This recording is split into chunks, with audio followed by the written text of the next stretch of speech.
Hello and welcome to the Parallel Traces, an artistic perspective activity. My name is Victor Sorensen, Director of the AEPJ, the European Association for the Promotion of Jewish Heritage and Culture. It's a real pleasure to introduce you and welcome you to this online and live activity. Today we have an extraordinary group of people, all of whom have been key to developing this project. We have two guest artists from Parallel Traces, Nicola Radic and Daniel Grunfeld, who will be presented at the round table. Also, Rosa Juanco, the artistic director of the project, Stephanie Thomas, director of strategy and projects of Humediae and co-coordinator of Parallel Traces, as well as Katerina Fiaski in the technical control, also in charge of communication of Parallel Traces. Also, I would like to thank very much from my heart the presence today of Olga Sismanidi from the Education Audiovisual Culture Executive Agency of the Creative Europe program of the European Commission, and also our project officer. And I would also like to thank Olga for her constant support and guidance throughout the project. And especially during this difficult year 2020, sure we will all remember, Olga has been very helpful in navigating the waters of uncertainty. It is truly an honor to be with you today, Olga. Thank you very much.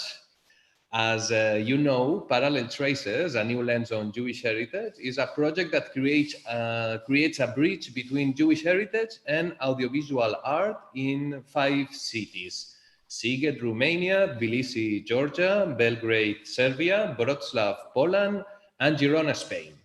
The project invited 5 artists to develop a portfolio of audiovisual work about the Jewish heritage of their cities. In this case, Nicole in Belgrade and Daniel in Sighet. On the other hand, we also created an audiovisual art contest open to all citizens to participate in the project.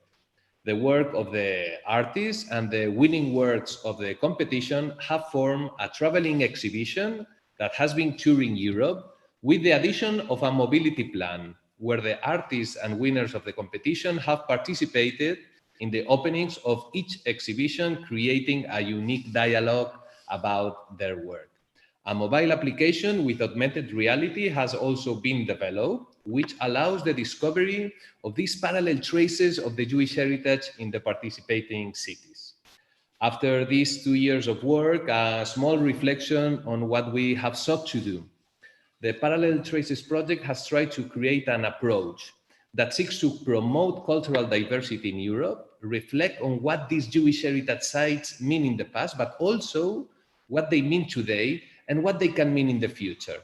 And I think that the audiovisual art allow us to create a very interesting framework that invite us to pause, think, and reflect, to allow the development of new interpretations through art, to seek new meaning and experiences in the present and the future, especially the experience of knowing and understanding the other through respect and celebrating the great diversity of our continent. And many have responded to the challenge: artists, professionals and amateurs, Jewish and non-Jewish people, citizens of different European countries, from the Caucasus to the Pyrenees, from Brussels to the Balkans.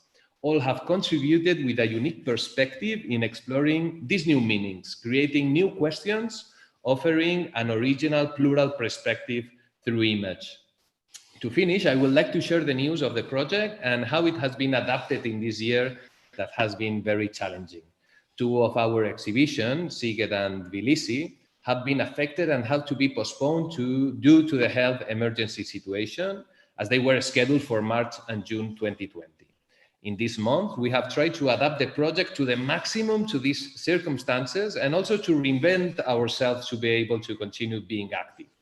Understanding the crisis as a kind of opportunity also. For example, in spring and summer, we carry out an initiative called My Parallel Traces, where we try to involve the citizenship to share with us digital postcards about Jewish heritage sites in their cities, where we ask them to explain their connection with the site and what it means to them. Again, we sought to interpret the heritage. The result is a beautiful collection of digital postcards from all over Europe, which I invite you to explore on our website.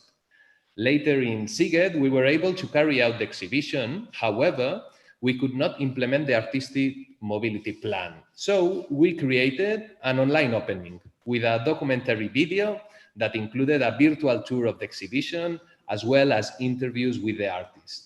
In doing so, we were able to bring the exhibition and the essence of Parallel Traces to a wider audience. And I will also like to invite you to watch the video, which is open on our channels.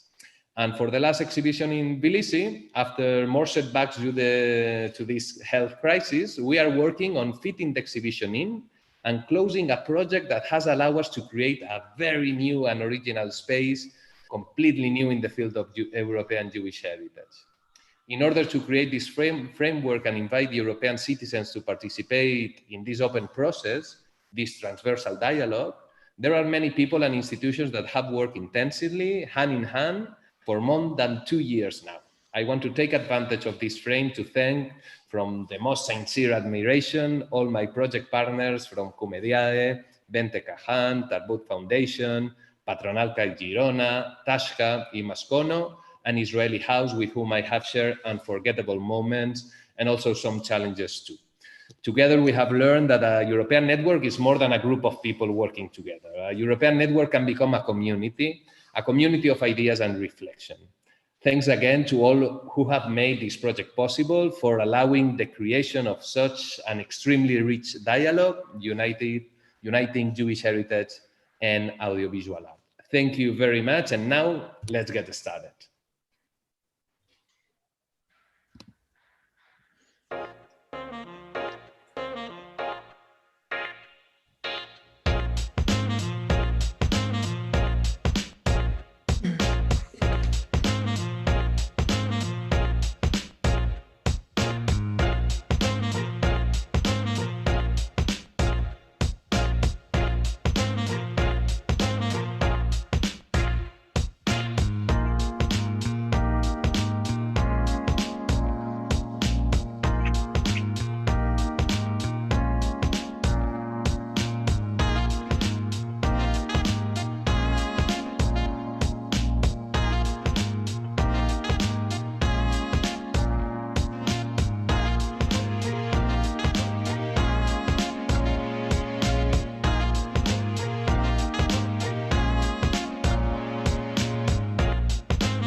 Well, hello.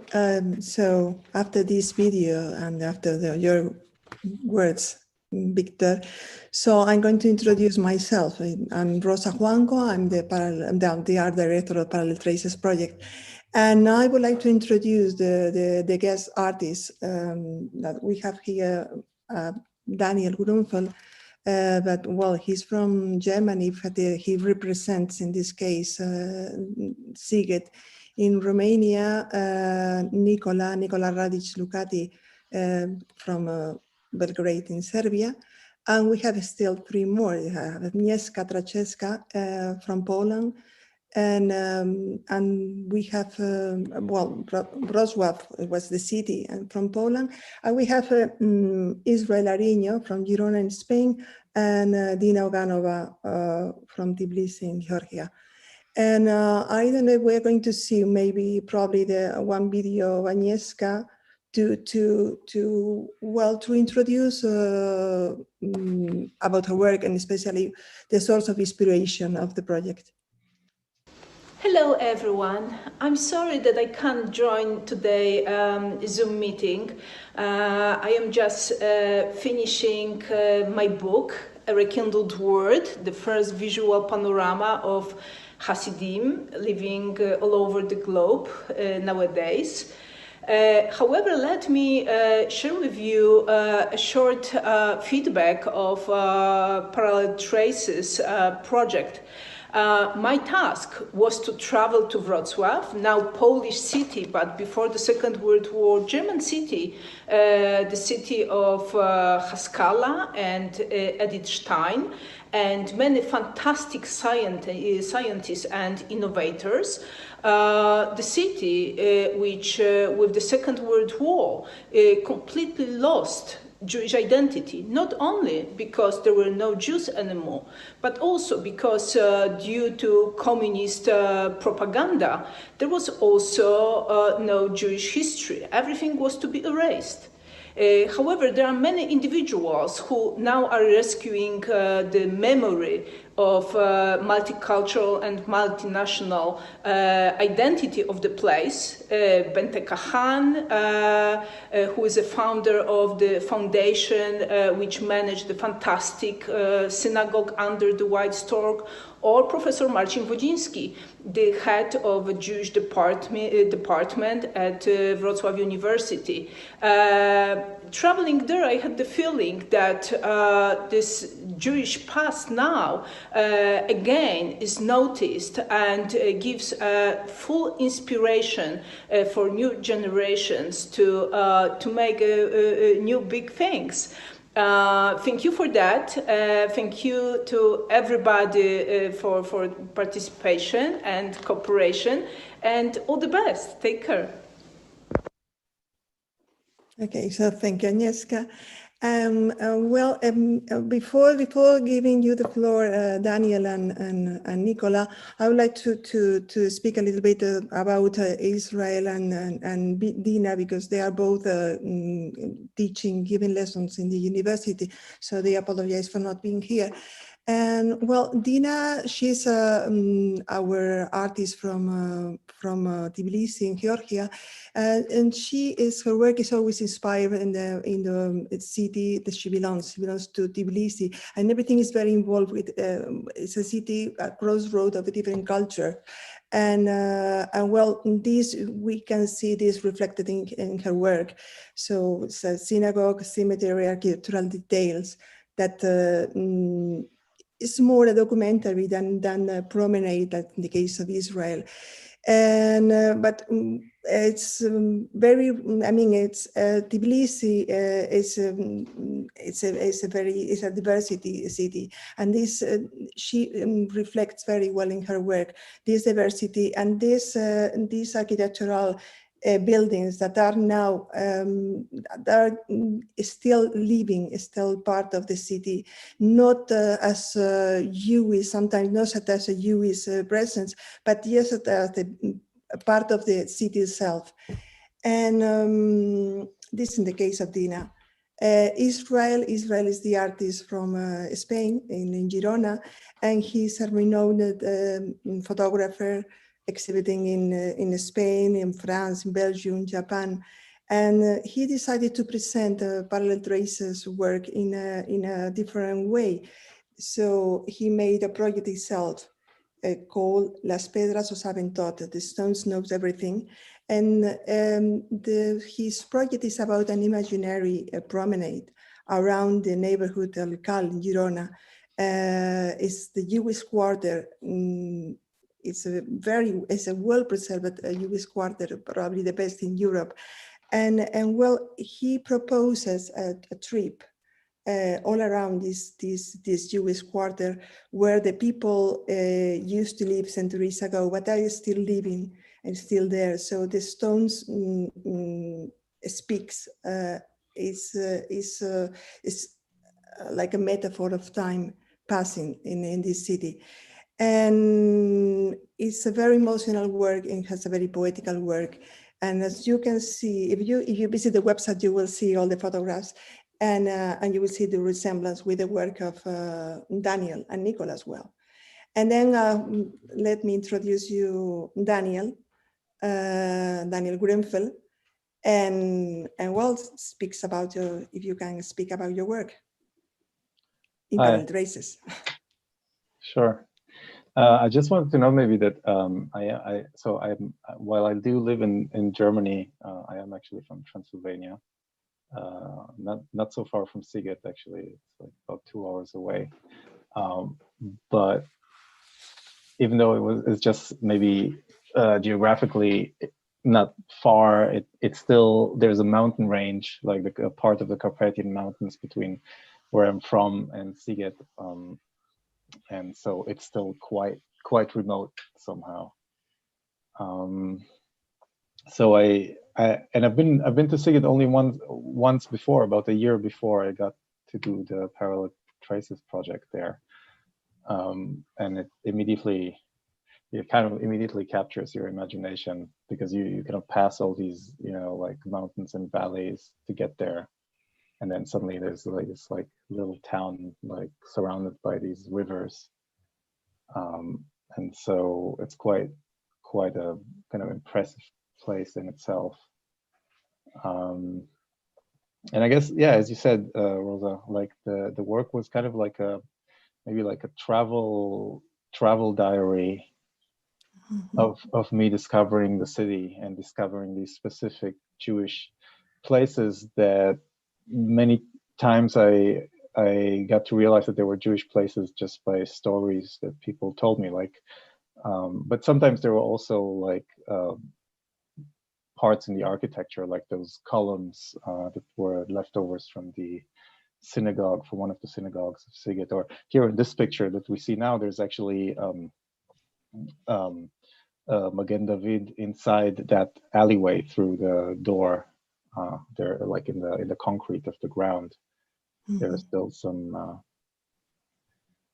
stars. So I basically I've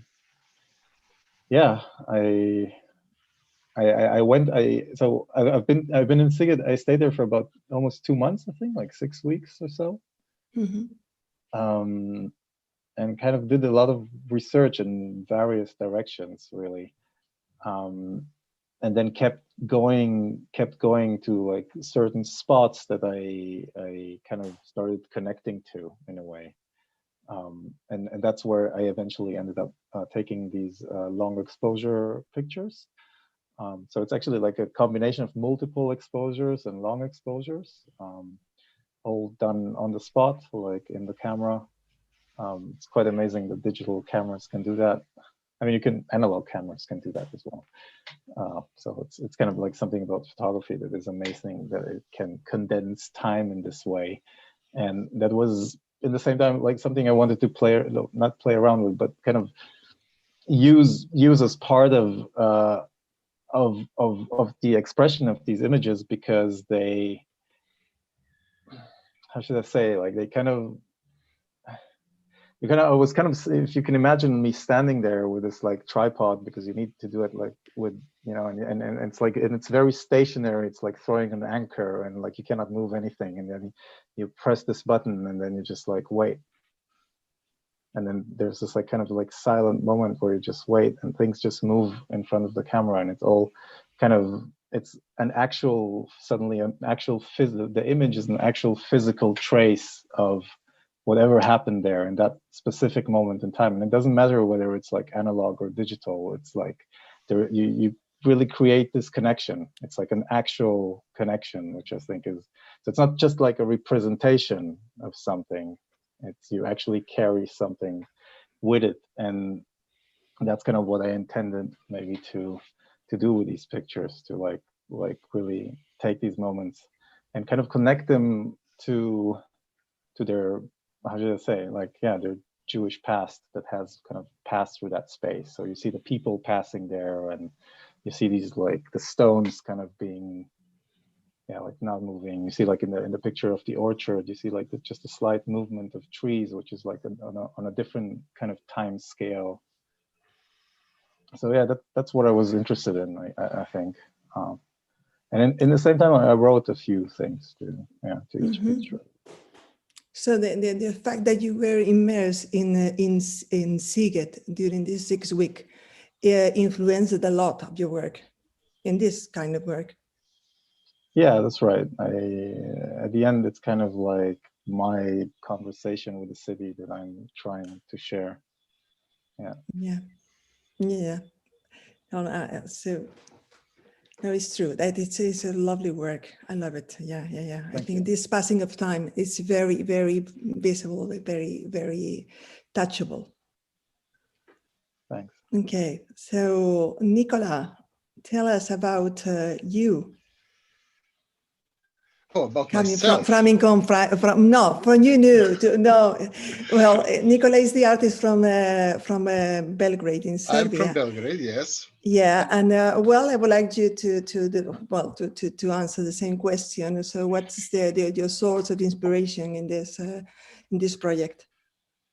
Well, what I've seen is this sort of very strange vessel for two different things. One was actually would be a classic, exhibition by invited artists like Daniel, myself, and the others. And then there was this strange but very sort of rare social element in inviting the people openly to do their works and the photographs and the opinions on the same sites and the same topics that the artists that were invited are also covering. And the difference between these two, let's say, languages, these two vernaculars of expression of people was palpable, and it was very nice and very open in the way it was presented and curated at the exhibitions. And this is what the dynamics of the project has been for me from the start, from the invitation, when I've seen this sort of, and the party is going to be by invitation and post-curation. I've seen this sort of very popular, sort of almost a social research kind of platform that is going to allow us to see what people that are going to reply are going to see as Jewish heritage, and what part of it that is visible to them. And in contrast to that, I've tried to bring a sort of a long-term look of someone who practically grew up in a Jewish community in his own town, in his own skin. And that part of the heritage for me was the fact that it was first and foremost the literature and translation, because we had great writers and we still have them in Jewish community in what used to be Yugoslavia. And we also do have these particular characters that were the key points in defining who or what is a Jew or is Jewish, or what is an actual position of a minority. And whenever those redefinitions were happening, like in the 40s, in the 50s, after 1967, in the 1990s with the civil wars and the mess that ensued after that, it has always been a certain point of a Jewish translator or a writer that came to the fore and was crucial to that communication. It was maybe not even a Jewish person, but it was about Jews. Someone was trying to define them or redefine them. Like in this photograph of a balcony where Ivo Andrić, the 1961, I think, Nobel Literature Prize laureate, lived during the occupation of Belgrade, the German occupation of World War II, and the balcony was with a view across the river of the Judenlager Semlin, which was the concentration and death camp at Sajmište. That was practically not survived by anyone. About 90% of the community was killed there, especially the women and children. There was a separate camp for men, which was also part of this work, in part of the photographs of the work on Danilo Kish. And the thing is, Ivo Andrić has its prehistory as a diplomat. He was the Kingdom of Yugoslavia's ambassador to the Reich, and he prepared the joining of the Kingdom of Yugoslavia to the pact with Hitler. After the war, he was sort of instantly forgiven. He published his novels where there are Jewish characters, which are sort of ambivalent. They were, in the final version, let's say, improved to look sort of human and relatable. But there was always a sort of the backstory, the sort of the backbeat, where it looks like it was written for a different audience. The novels were written actually during the war and published immediately after. And Nicola, it was part of the work on these little disjointments that can be shown visually, but also together with the sound, with the audio works, and also with the quoted texts. So there was sort of like an expanded field of multimedia work in which I offered that. Yeah, Nicola, I invite everybody to go to the website and read the text that you wrote related with the photographs, because they are, I mean, it's part of your work, and it's why you're in the exhibition. There is headphones to listen the things that you want to connect, to link with the photographs. But for example, this one with the elevator, could you tell us a little bit about the story of this elevator? That is quite, I mean. Yeah, that elevator is the oldest one working in Belgrade. Still, that was a part of the series of gifts by the King Alexander of Yugoslavia. He granted the permission to the community and part of the donation to build its current synagogue in 1924-25, and the elevator was donated to the Jewish community building in 1929. Now its engine was becoming weaker and weaker as we were growing older, from kids to the youth, and a particularly portly translator and actor and intellectual called Eugen Werber, who spoke fluent and translated from 9 languages, has been using it. And we were sort of making a little bets, a little wagers, when will the floor of the elevator fall out finally? Of course, there were always double entendres, it was during the socialism. And as the elevator goes up, you can actually open the wooden doors between the floors, which would stop the elevator, and you could sort of throw out someone out of that. We were making, of course, a lot of fun with that thing as kids, and up to, let's say, student age, late student age. And Eugen Werber is actually a reason why we had no serious anti-Semitism in Serbia. Eugen Werber was a very fat man, very potty, sort of like almost Alfred Hitchcock kind of look. And he was the actor because of his perfect German. He was always playing German SS officers in Yugoslav TV series and movies.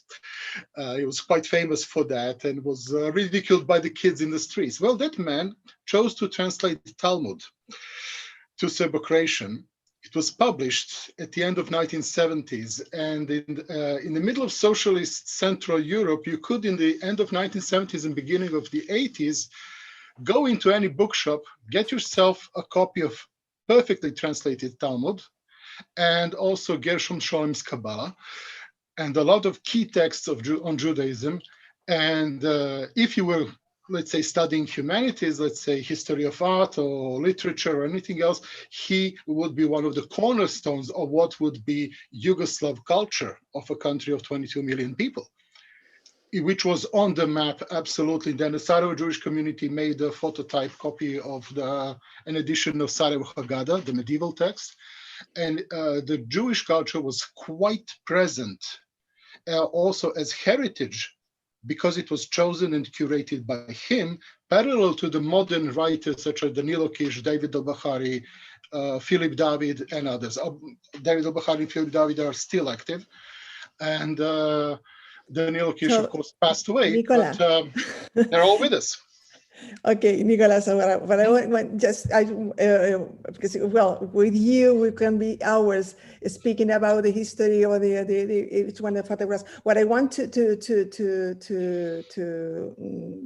hyperlink in this one is, well, the elevator or whatever, well, especially the elevator, I was sorry, because, well, the story what you told me is, well, the photographs that you propose, they have more with literature, with music.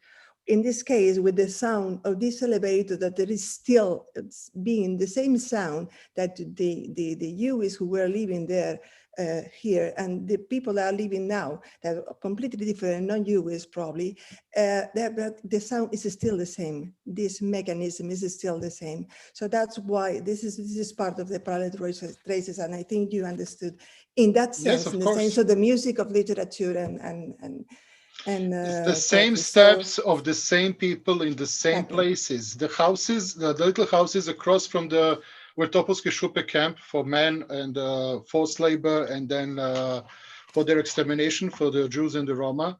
Danilo Kish was actually living right across it. Okay. When he was writing the tomb for Boris Davidovich, when he was writing about Nazism and also Stalinism and also the Inquisition, connecting all three of them. He was looking into what used to be a concentration camp, but was actually used as a repair depot for the trucks and vehicles of the Yugoslav army. It was not a memorial center, and it's still not.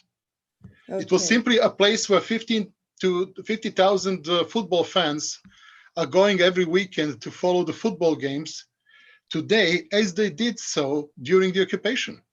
The stadium, one of two stadiums, so two biggest football clubs in Belgrade, was built by forced labor from the camp. Okay, in Nicola. Its first version. So yeah, so that's when the novels were written. Thank you very much. I don't know if we have time before passing to the other block to see the other photographs from the other two artists, or do we just pass to? So I don't know. I think it would be good. Yeah, I think it would be great to see. Okay. Yes, these are the photographs for Dina Oganova. From Tbilisi, and as I told you before, she's part of her work is she's the only one who introduced people in her work because she wants to well, for her it was absolutely directly linked with the synagogue and cemeteries and everything. And these are houses very particular in Tbilisi. And there used to be houses where they are known by as Jewish houses, and now this one particularly is an hotel, so which confirm the parallel traces that this Jewish history, that heritage, that this is still alive, with another purpose, with the same one, but it's still alive. We have this. Agnieszka, we can see, she's a documentary, and we can see in her photographs, the one in the Agnieszka and Dina, they both are documentary people more, I mean, photographers, of course, but they used to do this documentary. So this one is, well, the previous one was the White Stork Synagogue. And where the exhibition in Broadwell took place, and this is the photograph that is taken. Bente Kahan is taken in hands. It represents how the synagogue was after the World War II, completely destroyed. And this woman, Bente Kahan, invests all her energies to reopen this synagogue that is not a synagogue anymore. Now it's a cultural center. And well, again, another example of parallel traces that is this Jewish past that is still alive and in the everyday life. Israel Ariño, with this promenade, as I told you before, in the Jewish quarter El Cail in Girona. And well, he's just giving us a tour, poetic tour around the Cail that is completely alive. All the shops are open, the arch, doors, everything. And well, you, okay. Yes, fantastic. Thank you, Rosa, and thank you to all our guest artists for your intense collaboration.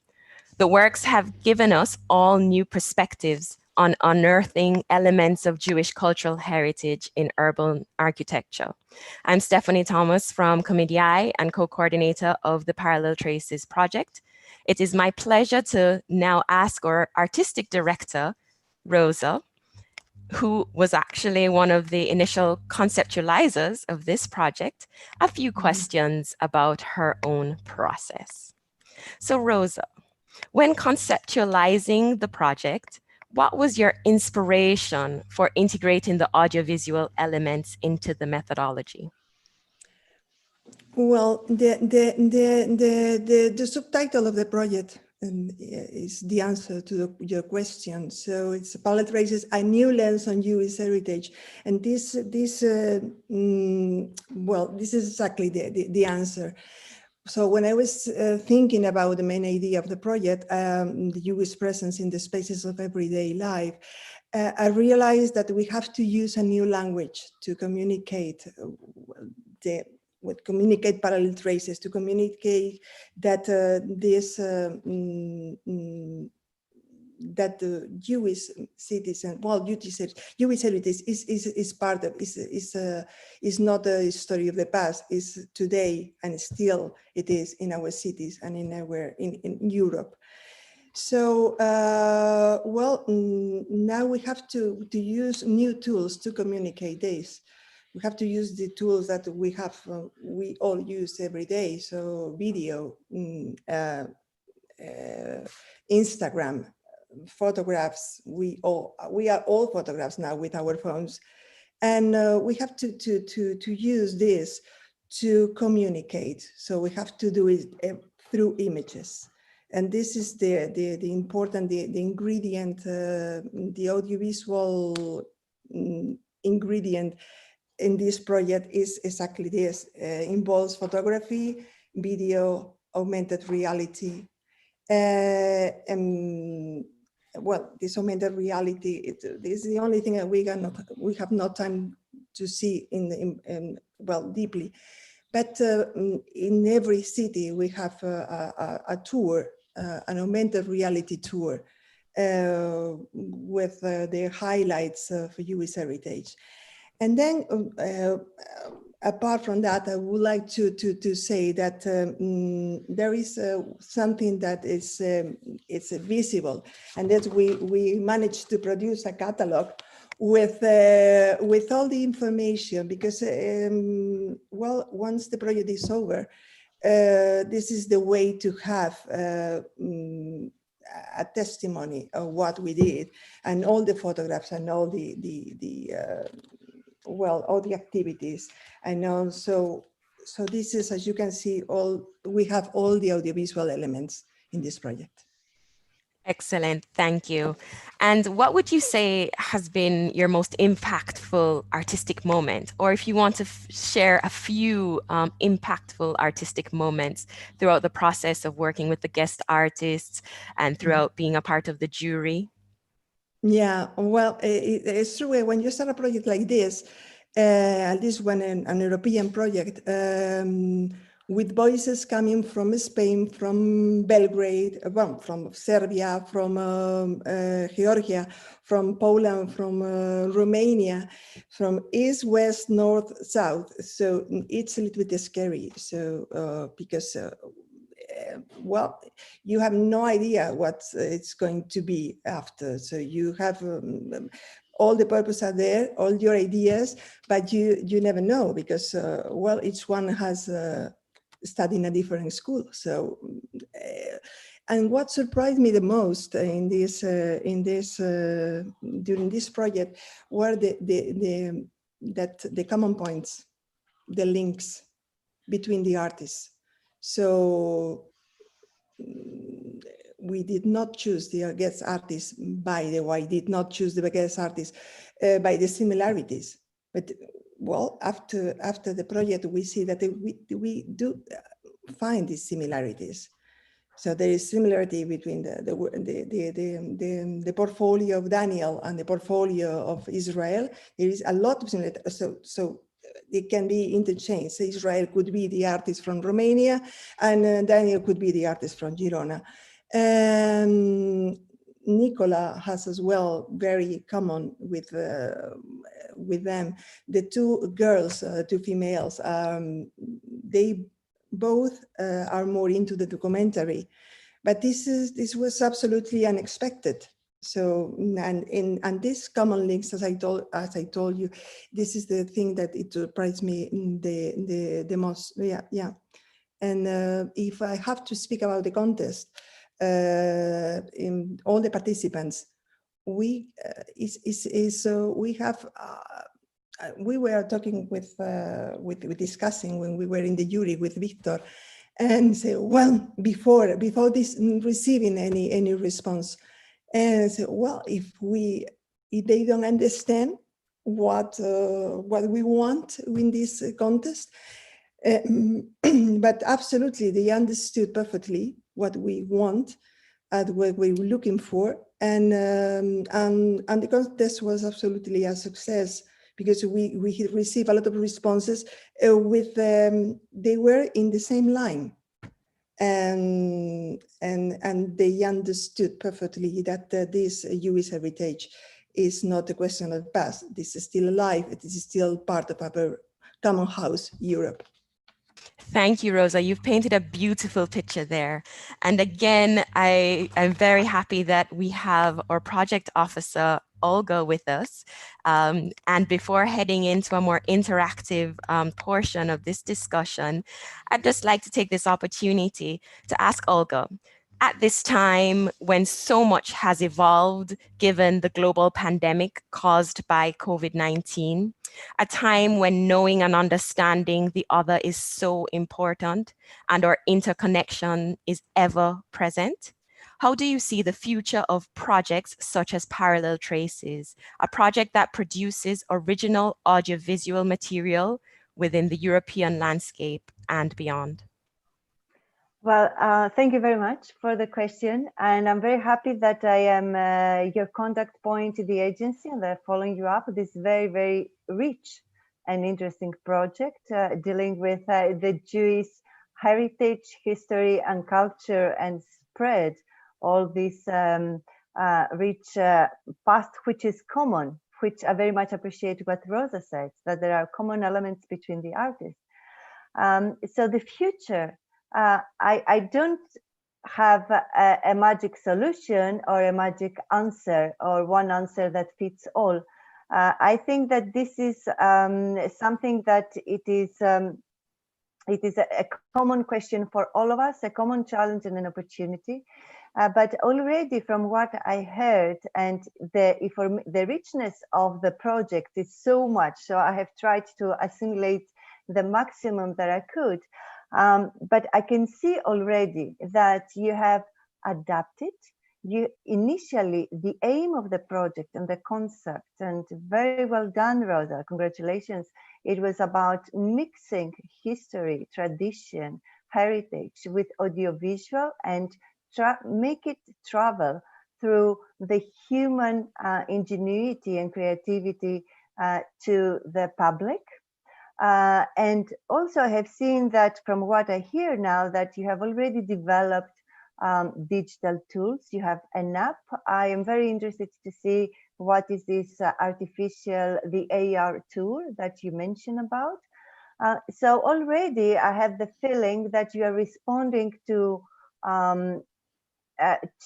the new normal, not only because of the COVID, but you follow the evolution of the cultural and creative sectors. And for me, this is very important because it didn't came out of necessity, but it was in the center of the project. It was on the concept.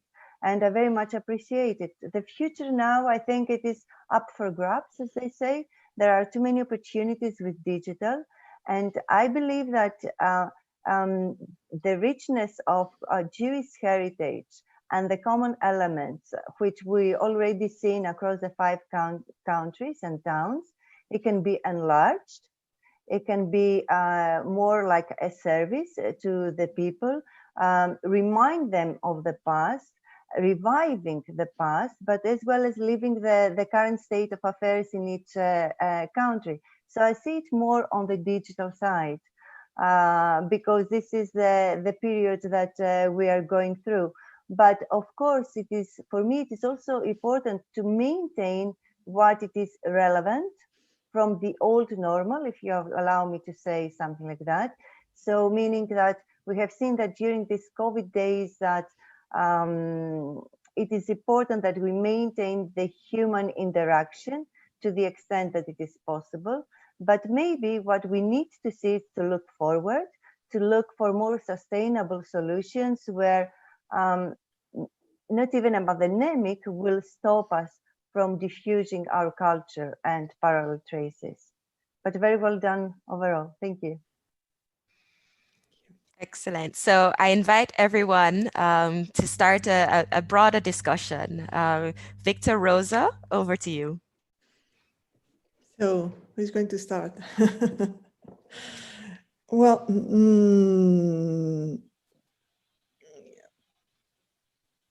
so now that you have been, so for Daniel and Nicola that are here, our guest artists, have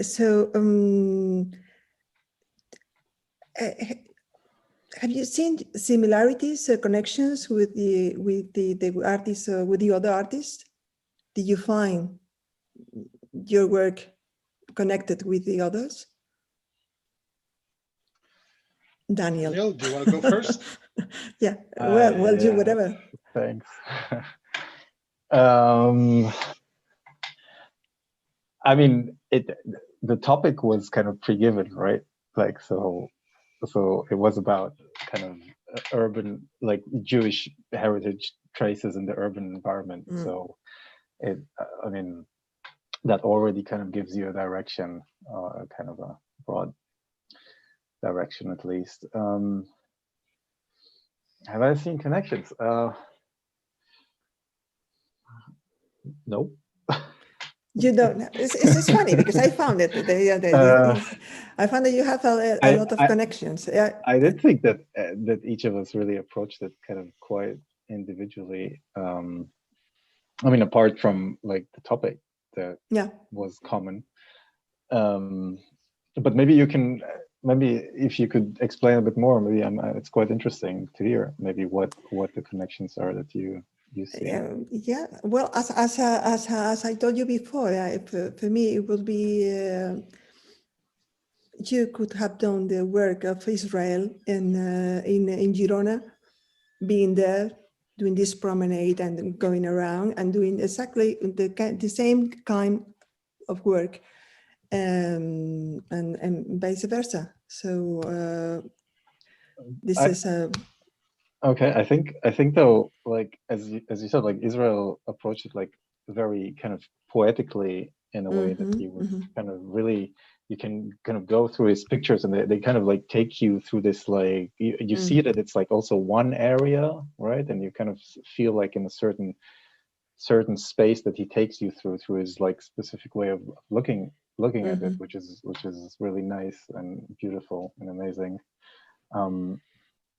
And I was kind of like dealing with Elie Wiesel and kind of a lot of like archive material, and so I wasn't. Yeah, exactly. You were focusing on this part of the literature, this Elie Wiesel Nobel Prize, and Nicola is as well very focused on the literature of I mean, and the way he presents Parallel Traces project with this literature behind. But so I'm gonna press you on it. Like what? No. Okay, never mind. I'm going to pass to Nicola. And then. But you're going to unleash me on Daniel. So maybe, but I've seen one thing which is endearing as a similarity. This is the methodology that almost everyone followed, both the invited artists and people who came through a competition.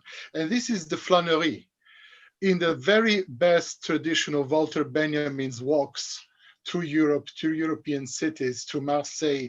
That's right. Which Yeah. is, you can see and feel this sort of familiarity with others, the way they have stopped, what they have looked at, what was important to them, what paused their walk, what made them look up or down. And you can feel the differences between the people who are making selections of what they're going to present to others from their familiarity of and the deep knowledge of their own cities. And each one of the invited artists came from this very local point of view.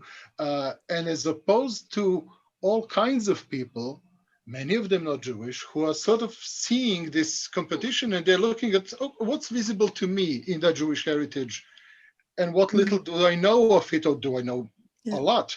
And these selections, even if sometimes they were very similar physically, are coming from these two different types of people going out and having these walks. And in the exhibitions, these walks are becoming shared. This is what's nice. Yeah. This is what is communal, and this is what I think is a very good starting point for Parallel Traces, for the first project of this kind to be in its first completed project, in its first form, to start from the position of walk and see what is there, which is presented to the insiders and the alleged outsiders, quote unquote. And this is what's nice. This is what's democratizing, and this is what's making it valuable. It could be a very different formal exhibition, but it doesn't really need to be to show the relation to heritage. And on a point of view from, let's say, social sciences research, this was more valuable. And maybe over time, let's say after the whatever Parallel Traces 5, 6, or 10, this will be viewed as a very good point that it was started in this way and not some other. Yeah, that's the way I see it. And as you said, this is a project for Jewish and non-Jewish. And this the openness is what is important. Otherwise, this would be sort of a very well curated group of insider knowledge on a subject. Yeah, I would just like to add to this because I found it very, very interesting. I'm coming from an institution dealing with Jewish heritage, and I have the feeling that in many places, in many fields, people still sees heritage as something just for the academics, very niche expertise, very bit old-fashioned, and I think that what you were pointing out, it's super interesting because it gives a lot of dynamic. It opens a more democratic participation for the interpretation, and in some way looking, and I think here there's a very clear metaphor, the heritage as a kind of laboratory where we study the past, but also we look for the new experiences and meanings in the present. And I think that especially your works reflects in a very, very dynamic way this interpretation, because we found in this way we have a lot of possibilities working with audiovisual art, different layers. As you were saying, I think that Nicola, we can spend hours and hours hearing about his experience in Belgrade, all what it means to be, what it means Judaism in the Balkans, with a very heavy political and artistic literature burden, and also that could be shared in harmony with other perspective that it's super poetic, like Israel or Daniel, that he's playing with different layers, like what it means history, what are these layers in a city that looks a bit like a ghost town, from your pictures, Daniel, but at the same time making or giving a lot of life. So I fully agree that this approach, it was a bit risky because we didn't know what will be the results. But I think that even that we have many different approach from this audiovisual language, the dialogue, it's very rich between works, but also between artists, no? Because I had the opportunity to see Nicola here in Girona and also Daniel in Wrocław, and for me it was very important also to highlight this dialogue between them, because it's very revealing, no, in this sense. If I may add, Victor, there is a quote by Danilo Kish, who answered the nationalists who came into harking back to the literature and kingdoms of Serbia in the Middle Ages at the start of the nationalism, about a decade before the wars. He said, gentlemen, if you want to have cultural heritage, first you have to be aware that you've inherited nothing, and you have to work at it and create it every single day. There is no such thing as heritage. Profound. It is what you make. Coming from an author, of course, that's writing every day, creating scandals, defending, writing articles, he was very much into it. And he was seen as a grumpy guardian of excellence, being active, of course, in Paris, in France, and also in Yugoslavia. But it wasn't the essence, it wasn't the grumpiness or the riposte to the other side. That's actually the method that he worked on. And I'm taking this to heart. It's like I have to know the heritage, but I have to be aware of the fact that unless it is continued with new things, new works, new interactions, it's going to be gone the next minute. Very true. And this is a good moment to wrap up this session, but I would like to invite Olga, if you have an overview or a few words to say regarding the project.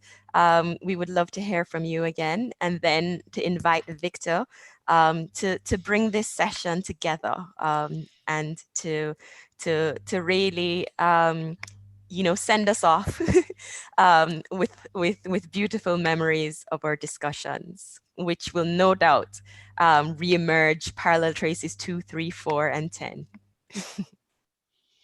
Thank you. I mean, for me, I just wanted to link to what Nicola was saying and what Rosa and Victor were saying as well, that about the power of the community. I found it very interesting, the social aspect, the invitation of the community to bring some diversity and their opinions and their views on the project itself. And then it is not an understatement, the communities are powerful. And at the end of the day, culture is about the artist and the audience, with organizations in the middle facilitating both sides, I would say. So I think that this is a powerful element of the project, building up communities in local level at the cities, and then maybe potentially to connect them via, to set up the network of parallel traces in cities, in various cities, where people will have the opportunity to enjoy and celebrate the Jewish heritage, but also to find out about it, because we cannot take it for per se that everybody knows what is Judaism, what is cultural heritage. And all this, I think that communities bring the sense of belonging, bring the sense of well-being, of culture, of sharing, of values, and so on. So I found this part of the Nicola work really interesting, and it might worth exploring further. Otherwise, as I said, I think it's very rich. So much good work has been done, so much potential for the future, Victor, as well. Fantastic concept. And yes, I mean, the media technologies bring new opportunities for all, for the artists, for the creators, for the organizations, but for the audience as well, because it might be that this social integration, that you have the co-creation element and so on. The work of Daniel is beautiful, is very sublime, using the technologies with the figures on the pictures, very sensitive content as well, I would say, but you can dream about it. You can see what it is behind it. So I think it's very, very creative. And overall, yeah, very positive views for the moment, and as Victor knows in very detail from our exchanges. Thank you. Thank you. Thank you. Thank you. Thank you for these words, Olga. Sorry, Stephanie, would you like to? The floor is yours. Yeah. Thank you, Olga. Because we are running a bit out of time, I just wanted to say that it's a very big pleasure to be on board with this with all these partners, to also to count on the guidance of Olga. I have the feeling that also we, especially in the times that we are living today, creating these channels through audiovisual art as a kind of channels of intercultural dialogue between different fields, between different worlds, between different communities, are playing a very important role in terms of promoting a better understanding and knowledge of European history, showing all the richness of cultural diversity. And I think that nowadays it becomes a kind of ethical obligation to work in this sense. I will just to thank again Olga, because it has been a luxury to be able to count on you today. I would also like to thank Nicola Radic and Daniel Grunfeld for being a constant source of inspiration for the project, but I think for all of us involved. And of course, my colleagues Rosa Juanco, Stephanie Thomas, and Katerina Fiaski, who has been in the technical control today. So thank you, Katerina, to putting all this together. And thanks to the public for being with us. And also stay tuned, because Parallel Traces still has some way to go. Next stop, Tbilisi. So thanks again, and see you very soon. Okay, thank you. Thanks, Victor. Thanks, Victor. Thanks,